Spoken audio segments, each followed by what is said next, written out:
এক স্বর্ণকারের মৃত্যুর পর তার পরিবার প্রচুর অভাবের মধ্যে পড়ে গেল। এমনকি খাদ্য এবং বস্ত্র দেখা দিয়েছে সীমাহীন অভাব। এমন অবস্থায় এই স্বর্ণকারের স্ত্রী তার ছেলেকে বলল যে, বাবা, তোমার আব্বু আমার কাছে একটা হীরার হার রেখে গেছে।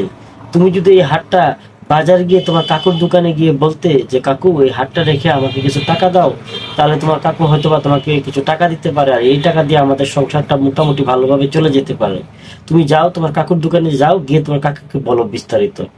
তখন ছেলেটা তার মায়ের কথা শুনে তার কাকুর দোকানে গেল বাজারে। বাজারে গিয়ে সে বিস্তারিত বলল। বিস্তারিত বলার পর কাকু বলল যে, হাটটা তুমি এখন বাসা নিয়ে যাও, আর ভালো কোনো খরিদ্দার যদি আমি পাই তাহলে তোমাকে আমি খবর দিব, তুমি সাথে সাথে তখন দৌড়ে বাসা থেকে গিয়ে হাটটা নিয়ে আসতে পারো। সেজন্য তুমি প্রতিদিন আমার দোকানে এসে বসবা, যেদিন খদ্দের পাবো সেই দিন তুমি দৌড়ে গিয়ে হাটটা নিয়ে আসবে, কেমন? বলে আচ্ছা ঠিক আছে। এই বলে কাকু তাকে কিছু টাকা ধরিয়ে দিল এবং সে হাটটা বাসায় নিয়ে রেখে আসলো, এবং প্রতিদিন সে কাকুর দোকানে সকালে আসতো আর রাতে যেত। এমন করতে করতে এক সময় সে দেখলো যে স্বর্ণের কাজে তার একটা ভালো আগ্রহ চলে আসছে। এমন অবস্থায় সে স্বর্ণের কাজগুলো শেখা শুরু করলো। আস্তে আস্তে হীরার কাজগুলো সে শেখা শুরু করলো, এবং হীরা এবং সোনা সম্পর্কে তার ভালো একটা আইডিয়া হলো। তার কাছে অনেক দূর দূরান্ত থেকে খদ্দের আসতো, সে সোনা রূপা গহনা তৈরি করে দিত, সোনা রূপা এমনকি হীরাও যাচাই বাছাই করে দিত। তো এমন অবস্থায় একদিন ওই কাকু বলল যে, বাবা, তোমার আব্বু যে হাটটা রেখে গিয়েছিল ওই হাটটা নিয়ে আসো, এখন বাজার ভালো আছে, তোমার আম্মুকে গিয়ে বলো হাটটা দেওয়ার জন্য। এই কথা শুনে সে বাসায় গেল, গিয়ে বাসা থেকে হাটটা আনার পথে সে নিজেই দেখলো হাতে নিয়ে যে হারের অবস্থা খুবই খারাপ। এটা আসলে অরিজিনাল কোনো হার না, এটা হচ্ছে নকল হার। তো যাই হোক, সে বাসায় থেকে আস্তে আস্তে বাজার দিকে রওনা হলো। বাজারে এসে কাকুর কাছে বলল, কাকু, আমি তো হাটটা আনিনি।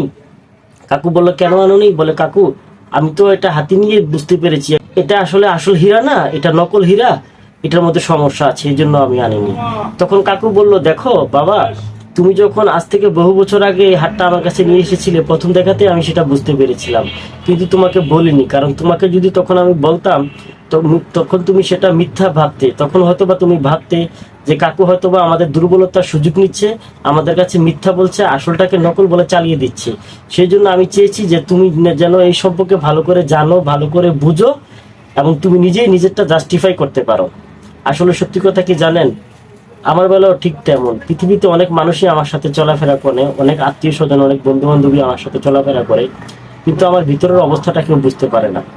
মানুষের সাথে আমি যখন যেখানে যে অবস্থায় যেই ব্যবহারই করি না কেন, সেটা আমি কোনো বেআইনসাবি করি না, কোনো অন্যায় অবিচার করি না। এটা যা বলি সঠিক বলি এবং সত্য বলি। শুধু মানুষ আমাকে ভুল বুঝে ওই হারের গল্পটার মতোই। এটাই বাস্তবতা।